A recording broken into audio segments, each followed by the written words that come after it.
Fala galera, beleza? Estamos aqui para a nossa sétima e última aula do nosso curso de História do Paraná, no meu Paranã. E agora a gente vai para os detalhes finais, né, deste curso. Vamos pegar aqui o nosso arquivo, o ponto onde nós paramos, né? Colocar aqui como a gente sempre faz. Deixa eu deixar a tela cheia. Colonização do Norte do Paraná, nós já falamos na aula passada. Também falamos da campanha. Aqui, nós estamos nesse ponto aqui, nos chamados conflitos, né? Na história do Paraná. E um desses conflitos é a história do navio inglês Cormorã, no porto de Paranaguá. A alegação é que esse navio inglês acusou de haver no litoral brasileiro a presença de navios tumbeiros, que eram navios negreiros. Então, houve um incidente diplomático entre Inglaterra e Brasil, porque o navio Cormorã acusou o governo brasileiro de permitir a presença de tumbeiros, navios negreiros no litoral brasileiro. Tá? Então, nós tivemos ali um pequeno conflito entre o governo, entre as tropas brasileiras só um pouquinho, gente, deixa eu fechar aqui rapidinho. É isso aí, galera. Então, eu estava falando com vocês sobre um incidente envolvendo um navio britânico chamado navio Cormorã, né, que estava patrulhando, fazendo uma patrulha no litoral brasileiro. Era permitida pelo governo do Brasil essa patrulha porque a Marinha Britânica estava à procura de navios negreiros, já que estes eram proibidos de navegarem pelo território brasileiro, pelo litoral brasileiro. Então, a Inglaterra tinha a autorização do governo brasileiro de promover esse patrulhamento. E aí, o comandante do navio Cormorã acusou de haver alguns navios suspeitos que supostamente estavam carregando escravos, né? E aí esses navios foram presos pela corveta, né, Cormorã, inglesa, e a população de Paranaguá resolveu se juntar e abrir fogo contra esse navio, acusando alegando que a acusação britânica era falsa e que não havia negros e nem não havia escravos nesses navios. O fato é que nós vamos ter um bombardeio de 40 minutos sobre o navio britânico que acusou de haver no Brasil navios que estavam carregando escravos. O fato acabou sendo, por alguns minutos ali de bombardeio, o navio britânico tinha muito mais poder de fogo do que a fortaleza brasileira. O navio acabou seguindo aí com algumas avarias, mas o fato é que nós tivemos um choque ali em 1850 entre o governo brasileiro, né, entre o Brasil e a Inglaterra, que partiu de Paranaguá. Tá? A alegação dos britânicos é que havia ali no Brasil, ali no litoral paranaense, barcos que carregavam escravos. Isso era proibido pelo governo brasileiro. Outro caso importante também, peraí, deixa eu voltar aqui. Outro caso importante também é a Guerra do Contestado, que a gente fala muito em história do Brasil, né? A Guerra do Contestado que acontece entre Paraná e Santa Catarina. É uma questão de fronteiras que está ligada, sobretudo, às questões fronteiristas do passado colonial brasileiro, tal.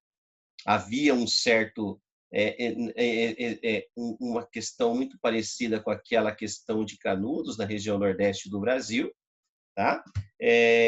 Onde o beato José Maria lidera o seu povo a resistir a uma estratégia do governo e de algumas empresas estrangeiras de construir uma estrada de ferro que passava pela região na fronteira do Paraná com Santa Catarina, e essa obra foi contestada pelos sertanejos que resistiram a essa atitude do governo, uma guerra que durou mais ou menos aí 4 anos, onde os sertanejos da fronteira do Paraná com Santa Catarina, liderado por um líder, uma espécie de liderança messiânica, né? Uma espécie de mártir, né? Do movimento, que acabou sendo assassinado logo no começo do conflito, chamado José Maria. Esse monge foi assassinado, e esse assassinato inflama ainda mais a população sertaneja, que resiste à intenção do governo de construir ali uma estrada de ferro que ligava aquela região ao sul do Brasil. Tá? O contestado vai durar até 1916 e o governo vai vencer os sertanejos do contestado e vai conseguir impor a sua vontade sobre a região de Santa Catarina e do Paraná. Tá? Então, a Guerra de Canudos é um movimento chamado movimento messiânico, né? Porque tem a liderança de uma espécie de mártir que vai conduzir o seu povo à resistência contra os desmandos e a falta de preocupação e respeito das autoridades com aquelas pessoas que viviam ali na miséria, na região da fronteira do Paraná com Santa Catarina. Beleza, gente? Aí nós tivemos também a revolta do Quebra-Milho, ou também conhecida como revolta de Porecatu, em virtude de uma ação do Manuel Rivas, que era o governador do estado do Paraná, na época interventor, né? Não era nem governador, porque não tinha sido eleito. Ele incentivava a ocupação da região norte do Paraná, justamente para promover o desenvolvimento e a colonização daquela região. Muitos nordestinos, muitos paulistas foram para lá, né, com a proposta de receber essas terras em caso de colonização delas, né? Ó, vocês vão para lá, colonizam, que com o tempo nós vamos ceder essas terras para vocês, beleza? Só que quando o Rivas saiu, esses sertanejos que estavam ali na região norte, na região de Porecatu, né, foram surpreendidos com um novo governador chamado Moisés Lupion, que disse que, olha, essas terras não são de vocês, essas terras serão vendidas, né, e nós vamos vender para fazendeiros que tiverem dinheiro para comprar. Então, vocês façam o favor de sair.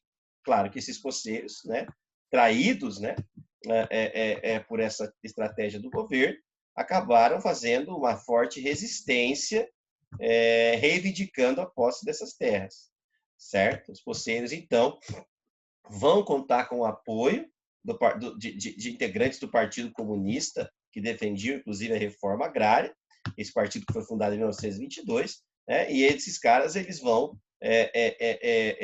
resistir a essa desapropriação promovida pelo governador Moisés Lupion de poceiros que estavam naquelas terras, porque tinham recebido a promessa do governador anterior de que essas terras seriam deles desde que eles fossem para lá cultivá-las. Tá? É claro que essas pessoas foram expulsas dessas terras e é claro que os fazendeiros venceram essa batalha. Tá?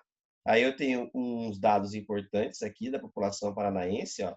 Você percebe aqui que a população paranaense tem um crescimento bastante interessante entre 1940 e 1970. Então, em 30 anos, a população salta de 1.200.000 pessoas para 6.900.000 pessoas, né? A população brasileira, a população paranaense cresce bastante nesses 30 anos, muito em virtude também do auge da cafeicultura no estado do Paraná, na região norte do Paraná, tá? Aí, na década de 70, nós falamos um pouco sobre a cafeicultura lá nas primeiras aulas, né? O ciclo do café. Na década de 70 e 80, segundo o IBGE, a população do Paraná diminuiu bastante em virtude da geada negra. Por quê? A geada negra devastou os cafezais brasileiros, os cafezais paranaenses. Tá? A geada de 1975, ela devasta os cafezais e as pessoas que estavam trabalhando nesses cafezais, que no passado eram extremamente importantes para a economia da região, acabaram indo embora para outras regiões. Então, na década de 70, as geadas contribuíram para a crise do café, para o êxodo rural e a mecanização da agricultura, né? Então, a geada acabou com os cafezais, as pessoas saíram do campo e foram para a cidade. Cidades como Londrina e Maringá cresceram muito nessa época, incharam bastante, esse crescimento desordenado, inclusive, pouco planejado, acabou fazendo com que muitas pessoas tivessem péssimas condições de moradia em virtude desse rápido avanço das pessoas para dentro das suas cidades. A partir da geada negra, a economia do campo vai mudar bastante. Nós vamos ter a introdução da máquina na agricultura, né?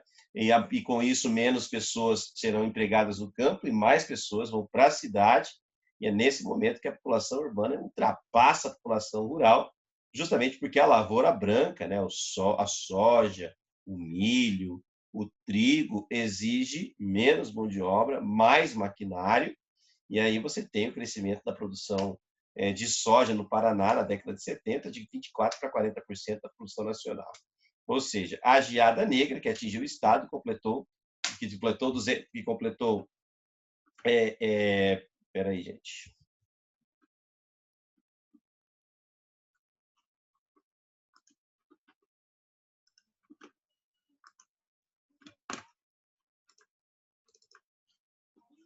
Pessoal da edição, sei quem que é, pessoal do Pro, eu tirei o último tópico aqui, tá?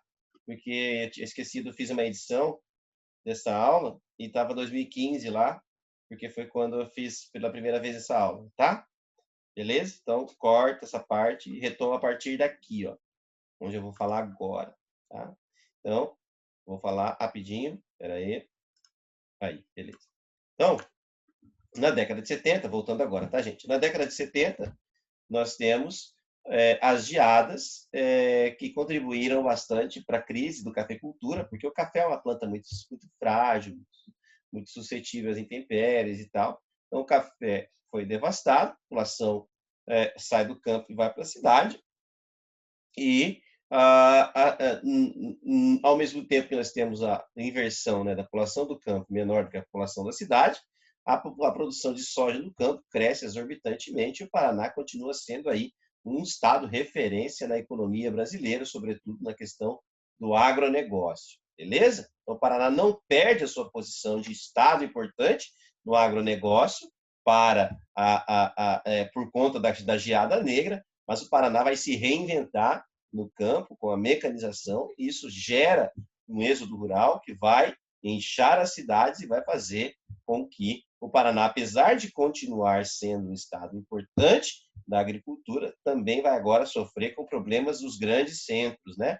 Com cidades inchadas, desemprego na cidade, péssimas condições de moradia, pobreza, miséria, favelas, que são comuns às cidades grandes, como Londrina, Maringá, que são cidades que foram, receberam um grande contingente de pessoas do campo em virtude da crise provocada pela geada negra.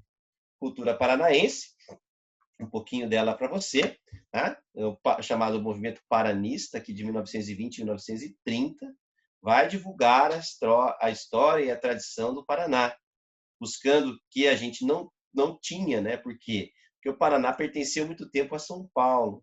Então, nós precisávamos criar uma identidade própria, uma cultura própria do Paraná. E isso ficou nas mãos de um cara chamado Romário Martins, que era um intelectual, um historiador, que foi um grande representante do movimento paranista, que tinha a função de promover aquilo que era tradicionalmente, genuinamente brasileiro, né? Ele tem até um texto paranista que ele faz na forma de um pinhão, que é o fruto da araucária, nossa principal árvore, né? Principal árvore do nosso estado, símbolo do nosso estado. Beleza? Uma frase que ele coloca aqui, ó, o sociólogo teria em nosso meio um campo interessantíssimo de estudos em numerosos grupos de nossa sociedade, distintos entre si. Sem sair de Curitiba, teria a seu dispor materiais etnográficos para estudar a diversidade de usos e costumes, de temperamentos, de caráter, de inteligência e de imaginação que nos fazem a sociedade mais cosmopolita do Brasil. Realmente, Paraná tem paulista, tem mineiro, tem ucraniano, tem polonês, tem alemão, tem japonês, tem chinês, que recentemente está chegando em grande quantidade. O Paraná é um micromundo, um mundo gigante, é um estado que tem praticamente todas as nacionalidades, tem árabes, muçulmanos, né? Tem bastante. Então, o Paraná é isso, o Paraná é essa diversidade que o Romário Martins reitera e que é preciso, com certeza, valorizar o nosso Estado, certo? Algumas questões relevantes, nós tivemos dentro do século XX, no século XXI, tá? Nós tivemos uma greve dos sapateiros no início do século XX, são informações rápidas aqui, tá, gente? Informações importantes e ligeiras, tá? Então, nós tivemos uma greve dos sapateiros em Curitiba, tá? Foi a primeira greve apoiada pelos anarquistas e pelos socialistas, então você tem uma forte influência anarquista e socialista aí, né? Em 1930, o Vargas vai tomar o poder e vai colocar interventores aqui, como eu disse agora há pouco, o Manuel Ribas vai ser o interventor colocado pelo Getúlio aqui. Não esqueça que eu falei também dos problemas, isso aqui é importante, tá? Dos problemas da urbanização desenfreada, provocada nos anos 70 em virtude da devastação dos cafezais pela geada negra.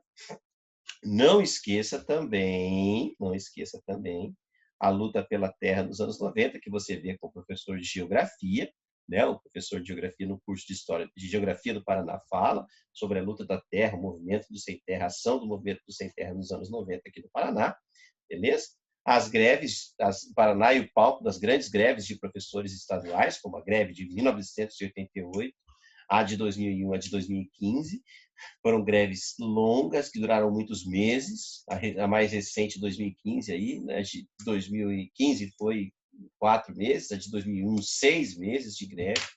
Então, não esqueça da crise política em Londrina também. Nós tivemos em Londrina, no início dos anos 2000, a crise do chamado caso Ama Comurb, que é um caso de corrupção envolvendo o antigo prefeito da cidade, Antônio Casemiro Bellinati, que acabou resultando no seu afastamento no início do século XX, e a Operação Lava Jato em 2014, que foi deflagrada em Curitiba e fez de Curitiba o palco da Operação Lava Jato, uma Operação Lava Jato que descortinou um mega esquema de corrupção envolvendo o governo do PT e as empreiteiras dentro da Petrobras. Operação Lava Jato que você estuda também em História do Brasil. Não esqueça que Curitiba foi palco e ainda é sede da Operação Lava Jato, que já realizou várias e várias operações, várias e várias prisões ao longo da sua trajetória nesses últimos anos. Na década de 90, nós tivemos o governo do presidente Jaime Lerner, né, com uma grande recessão que o Brasil vivia recessão com a implantação do Plano Real, com a estabilização da economia, mas ao mesmo tempo com péssimos índices de crescimento econômico. Então, o funcionalismo público do Paraná sofreu bastante com o arroxo salarial, os salários ficaram congelados, praticamente não subiram, né? Nós tivemos privatização também, nós tivemos a privatização das estradas, com a inclusão dos pedágios no Paraná, por isso que o Paraná foi pedagiado nos anos 90 com o presidente, com o governo do Jaime Lerner, alinhado com o governo do Fernando Henrique Cardoso, que também falava em privatizações, que também atuou bastante nas privatizações. Nós tivemos também um Estado se endividando com empréstimo junto ao Banco Central. Nós promovemos a venda nos anos 90 do Banestado, que é o Banco do Estado do Paraná. Essa venda foi bastante polêmica, inclusive é ali que aparece, né, pela primeira vez no cenário político brasileiro, no cenário, né, midiático brasileiro, o juiz Sérgio Moro. Foi ali na venda do Banestado, na questão da investigação sobre fraudes na venda do Banestado, que o Sérgio Moro apareceu como um juiz já bastante rígido e bastante rigoroso. E aí também, nos anos 90, no final dos anos 90, nós tivemos a incentivo à chegada de montadoras de veículos aqui no Brasil, com o senhor Jaime Lerner, incentivo fiscal, montadoras como a Renault, a Chrysler, Peugeot, e o Jaime Lerner, que tentou vender a Copel e não conseguiu, também fazendo, alinhado com essa política de privatizações aí dos anos 90, que era do governo Fernando Henrique Cardoso. E para finalizar, os anos 2000, a gente já está aí no governo do Requião, entre 2006 e 2006, o Requião que havia ganho as eleições prometendo acabar com os pedágios que tinham sido criados na década de 90, não conseguiu, os pedágios estão aí até hoje, né? Ele se envolve em polêmicas como, por exemplo, ele era contra a plantação de transgênicos no Paraná, a produção de transgênicos no Paraná. O Requião também fez um governo bastante interessante do ponto de vista digital. Ele foi o governador que incentivou a criação do chamado Paraná Digital, onde as escolas do Paraná teriam ali a instalação de computadores que pudessem ter acesso à internet para a população mais pobre das escolas públicas do Estado, beleza? São informações relevantes, porque isso aí já quase mais recente, não tem caído muito, né? Eles optam mais pela história mais antiga do Paraná e não pela mais recente, tá? Ele foi acusado também de empregar, o Requião foi acusado de empregar parentes durante o seu governo, seu próprio irmão foi empregado durante o governo dele, a gente chama isso de nepotismo, e ele teve uma reeleição apertada nas eleições contra o Osmar Dias, né? Onde em 2006 ele vai vencer as eleições com apenas 0,2% de diferença entre Osmar Dias, uma votação irrisória, diferente, a diferença é irrisória. E aí ele hoje, o Requião, ele ainda responde por polêmicas como uma aposentadoria alta de R$ 24.000, na época, isso em 2015, né? E ele alega que durante seu governo ele foi e realmente ele investiu bastante em saúde pública. Mas essas últimas questões são questões só para a gente fazer um panorama geral do que foi a história do Paraná no final dos anos 90 e início dos anos 2000. Beleza, gente? É isso, pessoal. Espero que vocês tenham gostado. Estamos aí, a história do Paraná, desde o começo até os anos 2000. Beleza? Sobre o futuro, só a Deus pertence. Nós estamos juntos. Se precisar, é só chamar. Obrigado, galera. Um beijo do Gordinho aqui. Até mais. Fiquem com Deus.